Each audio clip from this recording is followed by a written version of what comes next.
Hello friends, ಚಿಕ್ಕ ಮಕ್ಕಳಿಗೆ ನಾವು ಹುಷಾರಿಲ್ಲ ಅಂದ ತಕ್ಷಣವೇ ಟಾನಿಕ್ಕು ಅದು ಇದು ಅಂತೇಳಿ ಮೊರೆ ಹೋಗ್ತೀವಿ ಅಲ್ವಾ. ಅದ್ರ ಬದಲಾಗಿ ನಾವು ಮನೇಲಿ ಒಂದು ರೆಮಿಡಿನ ಟ್ರೈ ಮಾಡ್ಬೋದು ಅಲ್ವಾ. ನನ್ನ ಮಗನಿಗಂತೂ ನಾನು ಕೆಮ್ಮು ಬಂದಾಗ ಆಲ್ಮೋಸ್ಟ್ ಅಲ್ಲಿ ಇದನ್ನೇ ನಾನು ಟ್ರೈ ಮಾಡ್ತೀನಿ. ಏನಪ್ಪ ಅಂತಂದರೆ ಅಜ್ವಾನದೆಲೆ ಆಗಿರ್ಬೋದು, ವೀಳ್ಯದೆಲೆ ಆಗಿರ್ಬೋದು, ತುಳಸಿ ಆಗಿರ್ಬೋದು, ಇವು ಮೂರನ್ನು ತಂದುಬಿಟ್ಟು ಚೆನ್ನಾಗಿ ನೀರಲ್ಲಿ ತೊಳೆದು ಅದಾದಮೇಲೆ ಒಂದು ತಟ್ಟೆಲಿ ಹಾಕಿದರೆ ಚೆನ್ನಾಗಿ ನೀರು ಇಳ್ಕೊಳ್ಳುತ್ತೆ.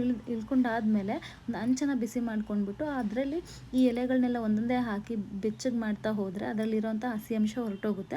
ಅದಾದಮೇಲೆ ಈ ಒಂದು ಎಲೆಯಲ್ಲಿರುವಂತಹ ರಸನ ತೆಗೆದುಬಿಟ್ಟು ಅದಕ್ಕೆ ಸ್ವಲ್ಪ ಉಪ್ಪು ಬೆರೆಸಿ ಮಕ್ಕಳಿಗೆ ಕುಡಿಸಿದ್ರೆ ಅವ್ರಿಗೂ ಕೂಡ ಕುಡಿಯೋದಕ್ಕೆ ಚೆನ್ನಾಗಿರುತ್ತೆ. ತುಂಬಾ ಇಷ್ಟಪಟ್ಟು ಕುಡಿತಾರೆ. ಟಾನಿಕ್ಕಿಗಿಂತ ಇದು ತುಂಬಾ ಬೆಸ್ಟ್ ಅಂತಲೇ ಹೇಳ್ಬೋದು. ಚಿಕ್ಕ ಮಕ್ಕಳಿಗೆ ಅಷ್ಟೇ ಅಲ್ಲದೇನು ನಮ್ಮನೇಲಿ ನಾವು ದೊಡ್ಡವರು ಕೂಡ ಆಲ್ಮೋಸ್ಟ್ ಈ ರೆಮಿಡಿನೇ ಫಾಲೋ ಆಗ್ತೀವಿ. ತುಂಬ ಚೆನ್ನಾಗೇ ವರ್ಕ್ ಮಾಡುತ್ತೆ ಅಂತ ಹೇಳ್ತೀನಿ. ಟ್ಯಾಬ್ಲೆಟ್ ಟಾನಿಕ್ ಬದಲು ಇದನ್ನು ನಾವು ಫಾಲೋ ಮಾಡೋದ್ರಿಂದ ಎಷ್ಟೋ ಒಂದು ಕೆಮ್ಮನ್ನು ಕಡಿಮೆ ಮಾಡ್ಕೋಬೋದು ಅಂತ. ಹಾಗೆ ಈ ಮೂರು ಇರಲೇಬೇಕು ಅಂತ ಏನಿಲ್ಲ, ಯಾವುದಾದ್ರೂ ಒಂದು ಎರಡು ರೀತಿಯಾದ ಇದ್ರೂ ಕೂಡ ಸಾಕಾಗುತ್ತೆ.